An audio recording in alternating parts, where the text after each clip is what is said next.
ষড়ঋতুর দেশ বাংলাদেশ। ঋতুর পরিক্রমায় শুরু হয়ে গেল বর্ষাকাল।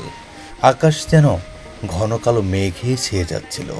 নদীর উজান বেয়ে আমাদের খেয়া নৌকাও এগিয়ে চলছিল কালীপুর ঘাটে পৌঁছার জন্য। বাংলার রূপ বৈচিত্র্যময় প্রকৃতি কতই না সুন্দর। এই যেন গ্রাম বাংলার চিরায়ত এক রূপ। বর্ষাকালে পানি ওঠে।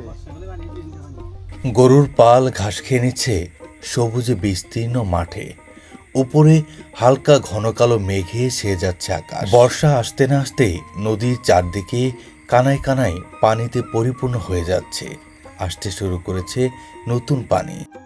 নিজের পরিবারের মাংসের চাহিদা পূরণ করার জন্য এখানে কিছু ব্রয়লার মুরগি রেখে দিয়েছে, কারণ এই চরের মানুষদের যেতে হয় ওপারে বহু দূরে বাজারের জন্য।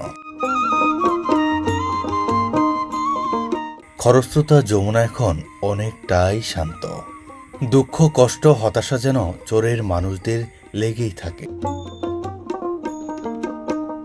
যমুনা থেকে উঠে আসা হিমেল হাওয়ায় দুল খাচ্ছে ঘাসগুলো। নদী তীরবর্তী চরাঞ্চলের এক একটি বাড়ি যেন স্বপ্ন তৈরির কারখানা। বাংলার রূপ বৈচিত্র্যময় প্রকৃতি কতই না সুন্দর। যত দূর এগিয়ে যাচ্ছি মনটা ভরে যাচ্ছে। এ যেন হারিয়ে যাওয়া গ্রাম বাংলার এক চিরায়ত রূপ। যমুনা থেকে উঠে আসা হিমেল হাওয়ায় দোল খাচ্ছে উপরের ঘাসগুলো। এক একটি বাড়ি যেন এক একটি স্বপ্ন তৈরির কারখানা। এই বাড়িঘরগুলোতে বসবাস করে এই চরাঞ্চলের সংগ্রামী মানুষরা শত প্রতিকূলতার পরেও তার হার মানে না জীবনের কাছে। এটি হলো টাঙ্গাইল জেলার ভোয়াপুর উপজেলার যমুনা তীরবর্তী গোবিন্দাসী খেয়াঘাট।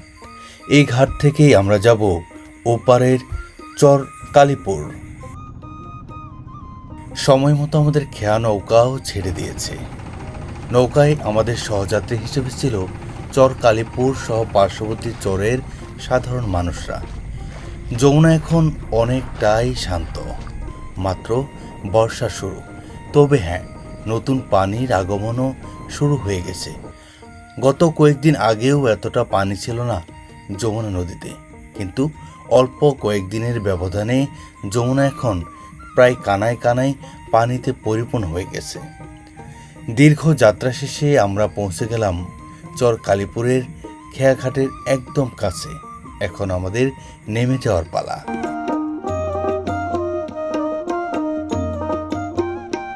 যেখানে মানচিত্র থেমে যায় আর নদী শুরু করে তার নিজের লেখা, সেখানেই জন্ম নেয় এক অদ্ভুত জনপদ, চর কালীপুর।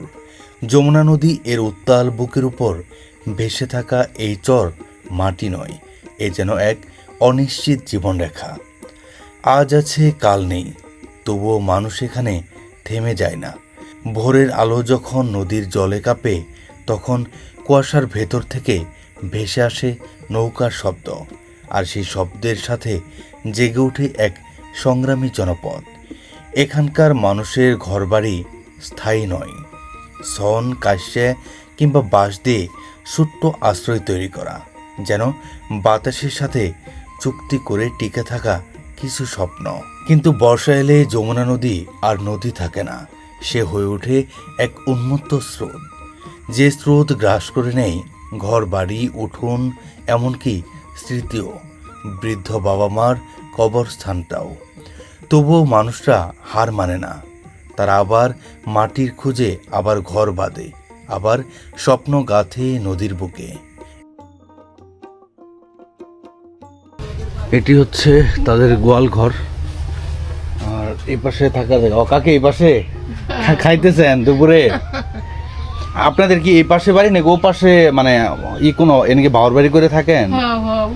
ওই পাশে বাড়ি আছে, এমনকি দুপুরের খাবার খাইতেছেন? বৃষ্টি হলে তো এই যে পানি টানি আসে না, এটা তো আসে না। আচ্ছা, এটি হচ্ছে তাদের রান্নাঘর।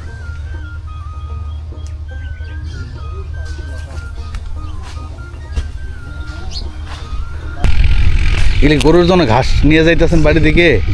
এই পাশে কি মানে ধরনের আবাদ করছেন? তাহলে ভুট্টা ছিল, ভুট্টা আমি কাটা ফেলাইছি, কাটা ফেলার পরে বর্তমানে এখন আবার কি করতেছেন, আউশ বোনা হবে, আউশের ধান। জি, আউশ ধান বোনা হবে, পাট কিন্তু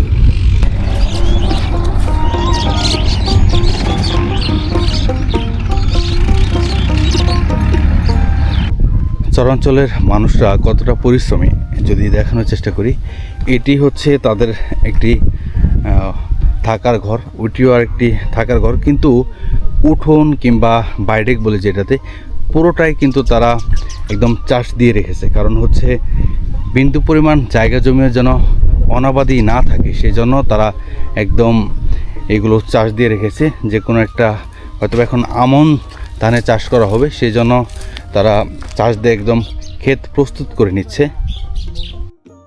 বয়সের ভারে এখন আর আগের মতো শরীর চলে না, শুধুমাত্র দাঁড়িয়ে থেকে দু চোখ ভরেই দেখতে হয়। নদী তীরবর্তী চরাঞ্চলের চাষাবাদ মানে শুধু ফসল ফলানো নয়, এটি প্রতিদিন বেঁচে থাকার এক একটি যুদ্ধ। কখনো ধান, কখনো ভুট্টা, সবই যেন জীবনকে টিকিয়ে রাখার নীরব চেষ্টা। গবাদি পশুর ডাক, ভেজা মাটির গন্ধ আর নদীর ঢেউয়ের সাথে লড়াই করেই মানুষের কষ্ট, সব মিলেই এই চর যেন একটি জীবন্ত কবিতা। নদী তুমি নাও যদি আমার ঘর ভাসিয়ে, আমি আবার গড়ব।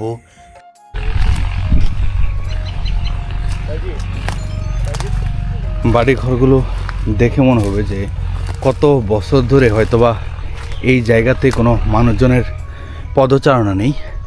গোয়ালঘরগুলো একদম পচে রয়েছে, একদম নোংরা অবস্থায়।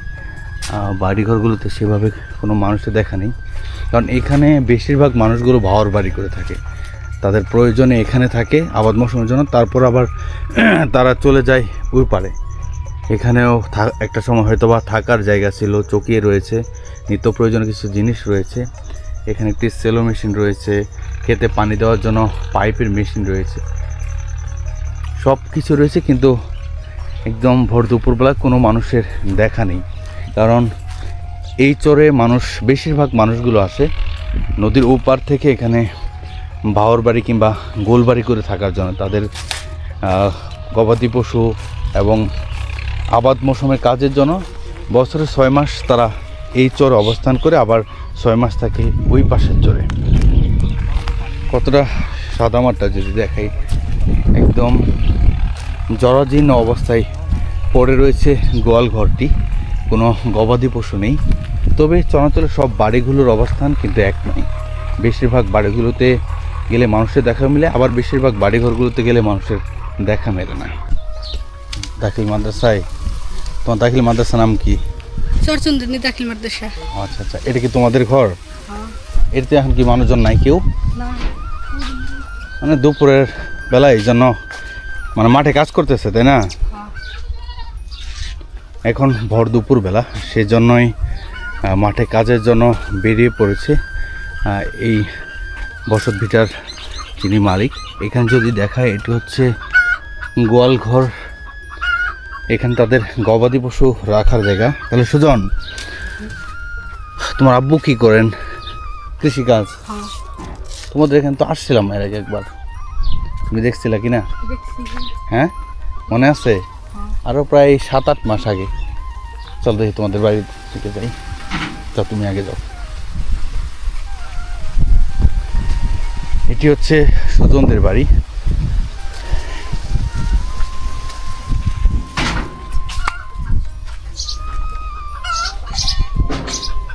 প্রত্যেকটি বাড়ির একই অবস্থা, কারণ এখন ভর দুপুর বেলা।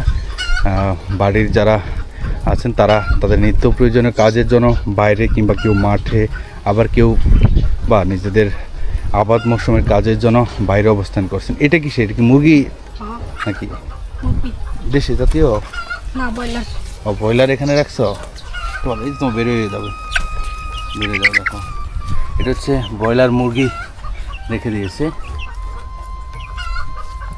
চরাঞ্চলের মানুষদের নিত্য প্রয়োজনীয় চাহিদা মেটানোর জন্য এখানে ব্রয়লার মুরগি পালন করে থাকে তারা। কারণ হঠাৎ করে কোনো আত্মীয় স্বজন আসলে যেতে হবে ওপারের বাজারে, এখান থেকে বাজারে যেতে অনেকটা সময় এবং পরিশ্রমের ব্যাপার, সেজন্য এখানে তাদের নিত্য প্রয়োজনীয় কিছু জিনিসপত্রের ব্যবস্থা করে রেখেছে। এটি হচ্ছে আরেকটি থাকার জায়গা। যদি একটি ব্যতিক্রমী জিনিস দেখাই, দেখেন 80 কিংবা 90 দশকে ঘরের চালের সাথে বেঁধে রাখতো রসুন, এখানেও ঠিক এক অবস্থা, একদম দেশীয় জাতের রসুনগুলো শুকিয়ে রেখে দিয়েছে।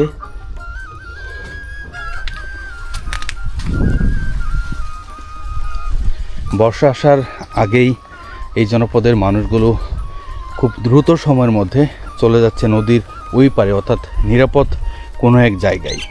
কারণ বর্ষায় এখানে অথই জল থাকে, টিকে থাকার মতো কোনো অবস্থা থাকে না। ইতিমধ্যে শুরু হয়েছে বর্ষাকালের সূচনা। এখন বর্ষার ৫ম দিন যাচ্ছে। তার জন্য নিজের উৎপাদিত আবাদি ফসল শুকিয়ে যত দ্রুত সম্ভব ঘরে নেওয়ার পালা চলছে।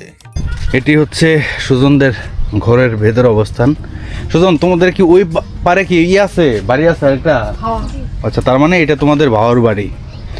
এখানে নিজেদের উৎপাদিত বিভিন্ন ধরনের ফসল রেখে দেওয়া হয়েছে, আর এটা তাদের স্বজনদের থাকার জায়গা। আমি যদি আর একটু ভেতরে প্রবেশ করি, এগুলো হচ্ছে সুজনের পড়াশোনার জন্য বই। ও একটি দাখিল মাদ্রাসায় পড়াশোনা করে 7ম শ্রেণীতে। আসলে চরাঞ্চলগুলোতে এরকম দৃশ্যে দেখাই পাওয়া যায় না। এখানে তাদের নিত্য প্রয়োজনীয় কিছু জিনিস রেখে দেওয়া রয়েছে। আর এটি হচ্ছে মিষ্টি কুমড় বলে, যেটাকে যদি একটু দেখানোর চেষ্টা করি। ও, এগুলা কি রাখছ? কোয়েল পাখি। তোমার কোয়েল তো ডিমও দিচ্ছে। সুজনের কোয়েল পাখি অলরেডি কয়েকটি ডিমও দিয়ে দিছে। 4টা ডিম, 4টা না 5টা মনে হয়, 6টা। ও আচ্ছা আচ্ছা। আর এটি হচ্ছে একসাথেই থাকার জায়গা এবং এটি রান্নাঘরও বলা চলে। তাদের দিনে 3 বেলা রান্না হয় এখানেই। এখানে একটি আয়না রেখে দেওয়া হয়েছে। গ্রামীণ বাংলার এমন রূপ দেখে মনে পড়ে যায় কবির সেই চরণ দুটির কথা। বাংলার মুখ আমি দেখিয়াছি, তাই আমি পৃথিবীর রূপ খুঁজিতে যাই না আর। ভর দুপুরবেলা ছাগলগুলো একদম গোয়াল ঘরে নিচে বসে মুক্ত বাতাসে একদম জিরিয়ে নিচ্ছে। এখানেই বাঁধা থাকে কয়েকটি গবাদি পশু, কিন্তু এখন দুপুরবেলা হয়তোবা মাঠে ঘাস খেতে পাঠিয়ে দিয়েছে গবাদি পশুগুলোকে। বাড়ি থেকে বেরোলে একদম চোখ যত দূর যাচ্ছে একদম সবুজে বিস্তীর্ণ মাঠে। এই চরে বেশিরভাগ ভুট্টা চাষটা সবচেয়ে বেশি হয়ে থাকে।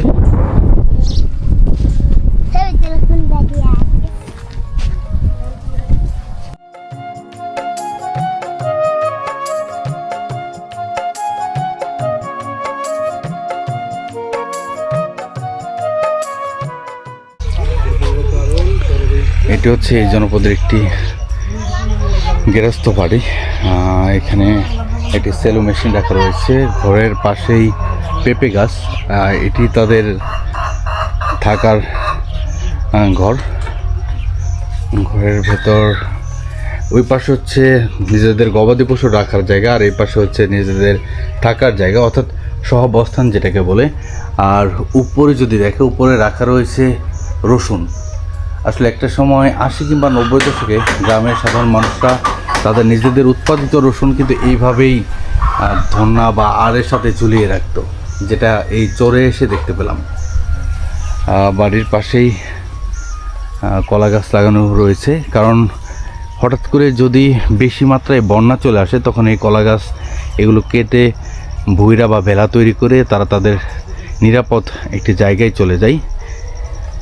আর এটি হচ্ছে তাদের আরও একটি থাকার জায়গা। আমি যদি ভিতরে দেখানোর চেষ্টা করি, এখানেও একদম সাদামাটা। উপরে চালটা হচ্ছে শোলা দিয়ে নির্মিত, আর পাশের বেড়াগুলো কিন্তু শোলা দিয়ে নির্মিত। একদম সাদামাটা জীবনযাপন এই নদী তীরবর্তী চরাঞ্চলের মানুষদের। উপরে যমুনা থেকে উঠে আসা হিমেল বাতাসে দোল খাচ্ছে কলা গাছগুলো।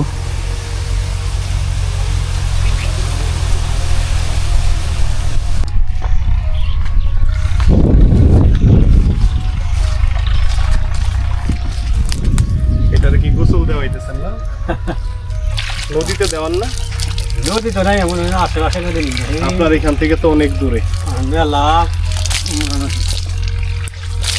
এই মুড়াই করে এই কেমন বলে আর বর্ষাকালে কি পানি আসে এখানে? হ্যাঁ বর্ষাকালে পানি ওঠে? বর্ষাকালে পানি পানি তখন তো আর ঘর বাড়িতে থাকতে পারেন না, না? আমরা থাকি না তো, আমরা মনে হয় যে আপনাদের তো এটা ভাওর ঘর। হ্যাঁ এই যে শুধু বাড়ি হ্যাঁ হ্যাঁ। ওই যে না পারাই এখানে শুধু আবাদ মৌসুমের জন্য আর কি। হ্যাঁ বুঝতে বুঝতে গাড়ি দেখ ঠিক আছে গাম দেখালি আমি কি যাই সবাই আমরা কাল করে যাব। এখন তো মোটামুটি মানে আবাদ মৌসুম সব উঠেই গেছে, এখন তো আর কিছু নাই। না আমি যে পাট ফুট বুনতেছি দাম টান বুন আর যে বাড়িঘর রাইখে চলে যান, চুরিদারি হয় না? কি নিব ঘরে কিছু আছে আমার মতো আর কিছু থাকে না। গরু বছর কয়টা আছে? গরু আছে বাসে বুসে 12-13টা আছে। 12-13টা।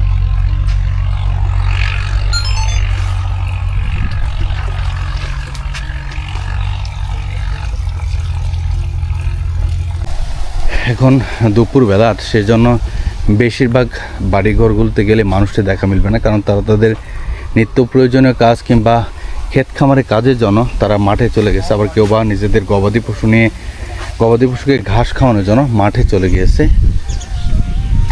একদম সাদা মাটা জরাজীর্ণ অবস্থায় এই চরের মানুষদের জীবনচিত্র, তাদের বসত বাড়ি যদি দেখাই, এটি হচ্ছে আরও একটি বসত বাড়ি।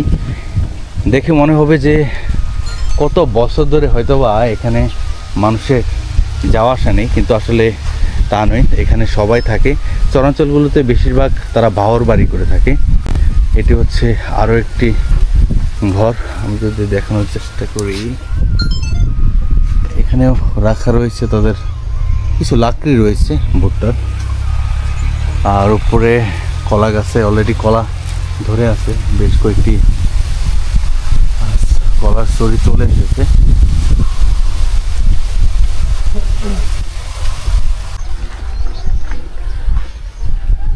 কাকে গরু কি গুতা দিবে এটা? হ্যাঁ ভদ্র আছে না, আমাদের তো চিনে না। এখন পর্যন্ত কি দাম হয়েছে গরুর? দেখান নাই, এখন তো সময় হয়ে আসছে। গবাদি পশু কয়টা আপনাদের? গরু কয়টা? 6টা গরু। এর মধ্যে দামরা কয়টা আছে? এটা মাশাআল্লাহ। যদি আরো সামনে যাওয়ার চেষ্টা করি, এখানে তাদের আবাদি ক্ষেতের উৎপাদিত ধান নেড়ে দেওয়া হয়েছে, শুকোতে দেওয়া হয়েছে। অর্থাৎ যদি এটি হচ্ছে ধান সিদ্ধ করার জন্য এক ধরনের কড়াই বলে থাকে, যেটির মাধ্যমে ধান সিদ্ধ করা হয়, বড় আকৃতির। আর ধান সিদ্ধ করে এখানে শুকোতে দেওয়া হয়েছে। চোখ যত দূর যাচ্ছে, একটা জিনিস যদি দেখাই, হয়তোবা ক্যামেরায় পুরোপুরি দেখা যাবে না, ছোট্ট করে যেটি দেখা যাচ্ছে, এটি হচ্ছে যমুনা সেতু। আমরা রয়েছি একদম যমুনা সেতুর ঠিক এই পারের এক দুর্গম চরে, ওইটাই হচ্ছে যমুনা সেতু। আর সামনে এই সাইড পুরোটাই হচ্ছে যমুনা নদী। পুরো এলাকাটি যমুনা নদীতে বেষ্টনী দেওয়া। কতটা প্রতিকূলতার মধ্য দিয়ে এই জনপদের মানুষগুলো তাদের জীবন চালিয়ে নেয়, সেটা কেবলমাত্র তাদের কাছে আসলেই বোঝা যাবে। খুব দ্রুত সময়ের মধ্যে এই জনপদের কৃষক যারা রয়েছে, তারা তাদের আবাদি ফসল কেটে ঘরে তোলার চেষ্টা করছে। কারণ আর অল্প কিছুদিন পরেই আসতে চলেছে বর্ষা। আর সেই জন্য বর্ষার আগেই তারা তাদের নিত্য প্রয়োজনীয় কাজ শেষ করে, এই চরের সমস্ত কাজ শেষ করে আবাদি ফসল ঘরে নিয়ে তারা চলে যাবে তাদের নদীর ওই পারের স্থায়ী বসত ভিটায়, নিরাপদ এক জায়গায়।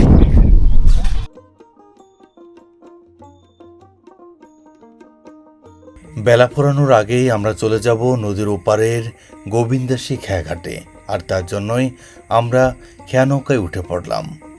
সামনে যে সেতুটি দেখা যাচ্ছে, এটি হচ্ছে যমুনা সেতু, আর যমুনা সেতুর নিচ দিয়ে আমরা যাচ্ছি গোবিন্দাসী খেয়াঘাটে। ধন্যবাদ সকলকে পাশে থাকার জন্য। আবার দেখা হবে নতুন কোনো প্রামাণ্যচিত্রে নতুন কোনো জেলায়। এ পর্যন্ত ভালো থাকুন, সুস্থ থাকুন, আল্লাহ হাফেজ।